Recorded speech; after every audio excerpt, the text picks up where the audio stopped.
The second half of 2019 has the perfect lineup. It's time to get hyped for E3.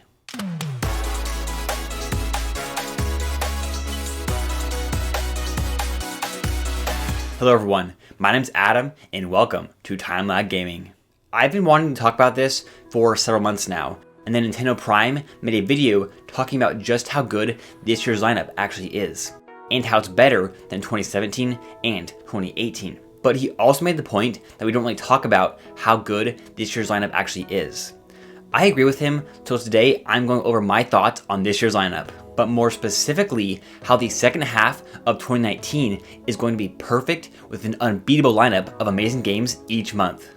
Keep in mind, I'm making this video before E3, so if you're watching this afterwards, it's obviously going to be a little bit outdated.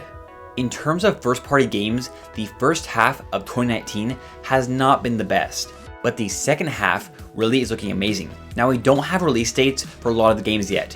We will likely get many of those release dates at E3, but I put together a rough timeline of when we will likely see the first-party Nintendo games, and it's looking solid. I'm also going to talk about third-party games as well, so stick around till the end.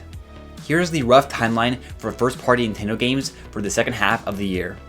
I'm including Mario Maker 2 because it releases at the very end of June. So we have Mario Maker 2 in June, Fire Emblem 3 Houses in July, then in August we have Astral Chain and Daemon X Machina. In September we have Animal Crossing and Town. In October we have Luigis Mansion 3. November we have Pokémon Sword and Shield. And in December we have Link's Awakening. You can't deny that that is an incredible lineup for Q3 and Q4, the second half of 2019. That is a new entry into 5 of Nintendo's biggest IPs. On top of that is 3 brand new IPs, Daemon X Machina, Astral Chain, and Town. There are 1 to 2 huge games every single month for the rest of the year, June through December. Now yes, we don't actually have release dates for Animal Crossing, Luigi's Mansion, Pokemon, and Link's Awakening. But I think it's safe to say that Nintendo will not overlap release windows for those games. So each will likely be released on its own month, and those months would make sense. Pokemon Let's Go was released in November. Luigi's Mansion for the 3DS was released in October. Animal Crossing is typically a summer game. July is packed, and they will likely want to let Astral Chain shine in August. And September is still summer. I know that there was just a rumor that Luigi's Mansion could be coming this summer.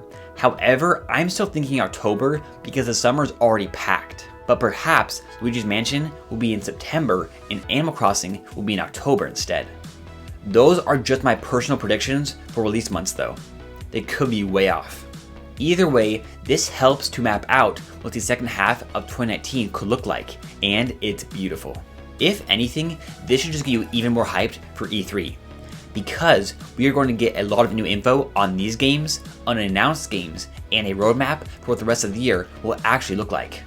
Speaking of E3, if you didn't already know, Nintendo announced their plans for E3. This includes the Splatoon 2 World Championship and the Smash Ultimate World Championship on June 8th.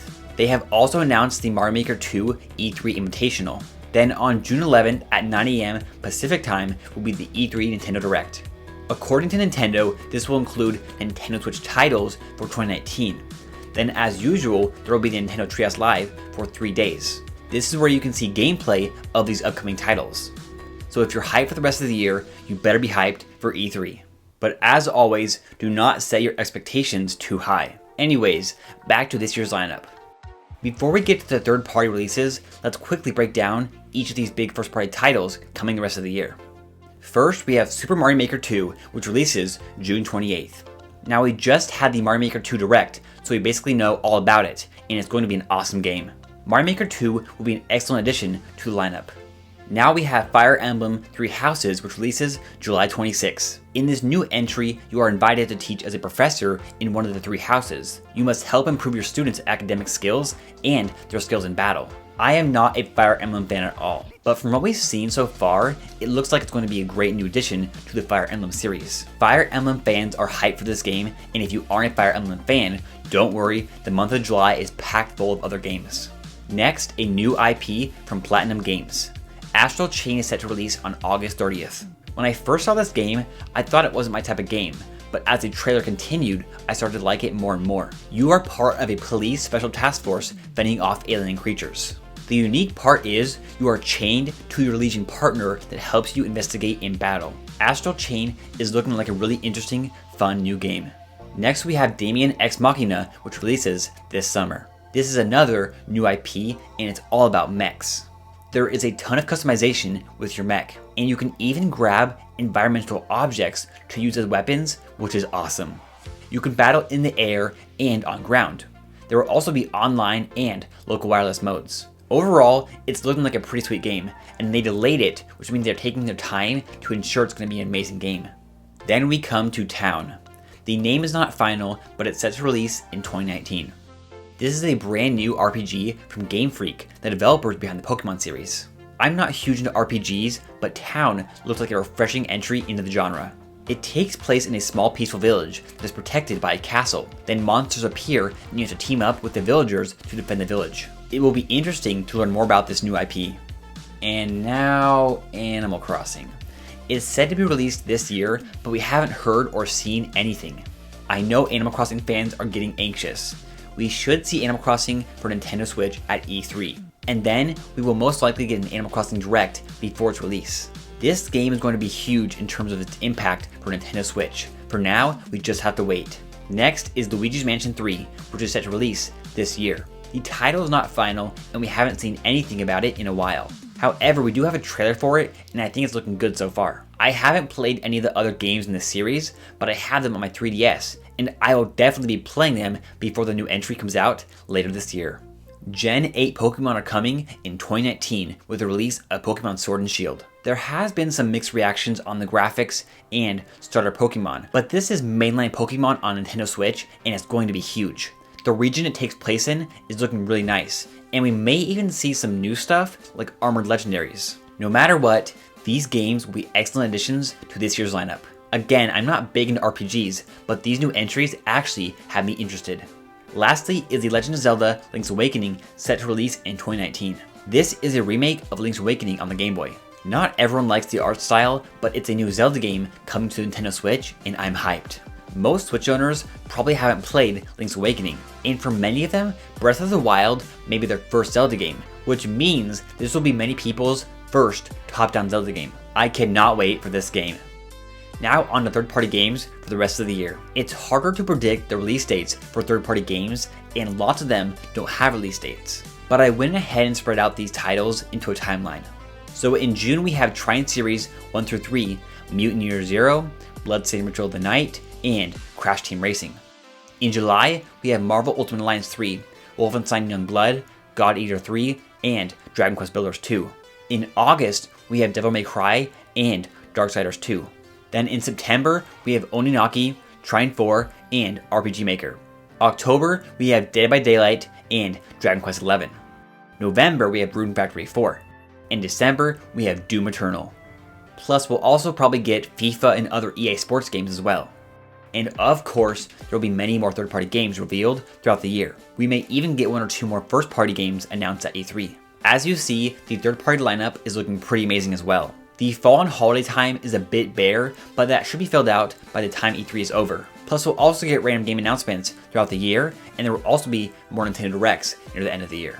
So long story short, there are definitely more third-party games coming, but what we know so far is looking great. There are of course tons of great indie games coming to Switch later this year as well. However, it would take me forever to really dive into all of those, but I'll list off some of them here. In spring, we have Cadence of Hyrule and Ninjala. In summer, we have Super Meat Boy Forever, Rad, Neocab, Creature in the Well, Swim Sanity, Bloodroots, Pine, Stranger Things 3, My Friend Pedro, and Castle Crashers. Throughout the rest of 2019, we have Miniko's Night Market, Shovel Knight King of Cards, Hunt Down, The Red Lantern, Bold Age, Inmost, Levelhead, Killer Queen Black, King of the Hat, Overland, Voyager, Crosscode, and the Untitled Goose Game. So yeah, that's a lot of indie games, and each one of them is looking pretty good. All of this time, we've been talking about how good the rest of the year is going to be, but the first half of 2019 has been pretty solid too. In the first half of 2019, we have New Super Mario Bros. U, Yoshi's Crafted World, Nintendo Labo VR, Cuphead, Darksiders, Dragon's Dogma, Mortal Kombat, Hellblade, Assassin's Creed, Saints Row, tons of Resident Evil games, Team Sonic Racing, Crash Team Racing, Cadence of Hyrule, and so many more. Again, there hasn't been a ton of first-party stuff, but overall, it's been great. This is such a great year for Nintendo Switch games, and the second half is poised to be the best second half of a year ever. So many amazing, strong first-party titles, plus tons of third parties and indies. That's all for today. I hope you enjoyed looking at this year's lineup. But now I want to hear from you. What do you think of this year's lineup? What's your most anticipated game? Is this year going to be better than 2018 and 2017? Let me know your take in the comments down below. Thanks again for watching.